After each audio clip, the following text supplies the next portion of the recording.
All right, we are back out here. It has been a little bit since our last episode, since our last trip out here, but we're finally back. It is December 30th. It's the last week of general season. There's in Texas, for those of you who don't know, there's general season, which you can kill bucks, does, anything. And then after general season, so after this upcoming weekend, there will be a late doe and spike only season for 2 weeks, and then everything's done. So this week, this trip, which is just a quick 2-day 2-hunt trip, is my last chance to fill a buck tag.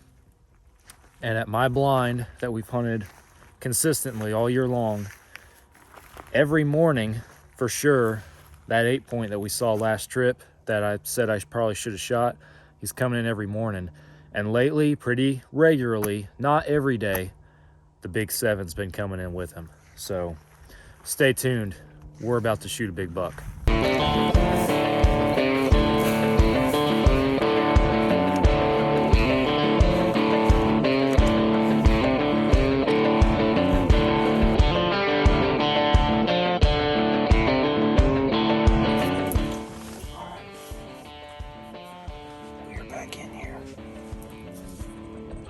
Yesterday evening at 4:50, we had both of the shooter bucks that I would take a shot at this trip. They were both in this spot coming into the stand, and they were here for about 30-40 minutes. Late season in Texas, you can start expecting those bigger, more mature bucks to be hitting your food sources a little bit more, because there's not as much for them to eat in the woods. It's warm, it's like 70 degrees, but there's no wind, it's still, it's quiet, and the temperature, obviously with my cameras, this warm streak we're having, it hadn't bucked them at all. So, it's 4 o'clock. We're just gonna sit tight, and hopefully one or both of those guys comes in. If both of them come in, I'm sticking that 7-point.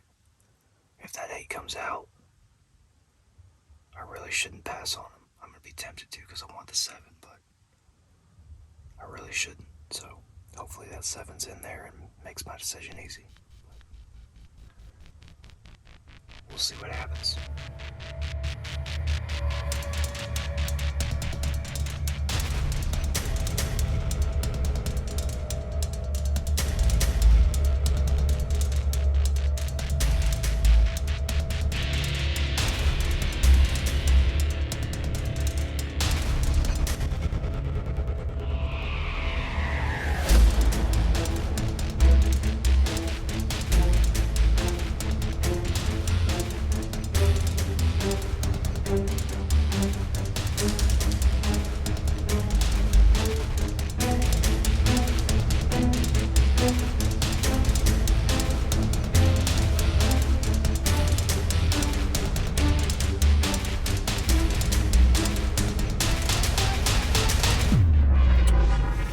All right, well, that 8-point was all we saw.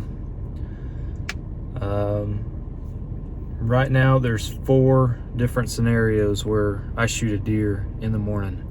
That 8-point comes out, the big 7 comes out, that crazy spike deer that we have some pictures of, he comes out, or a good doe comes out. Or, I mean, there could be a buck I've never seen before, but I highly doubt it. If the 7 and the 8 are both there, I'm taking the 7-point.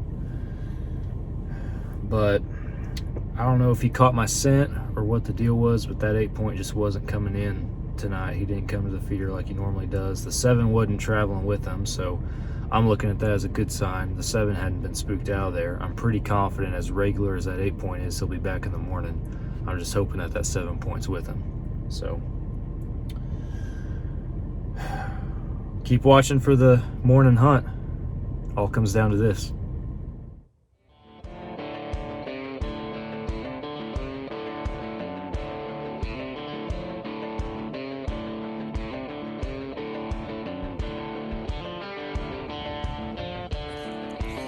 All right, guys, flash forward.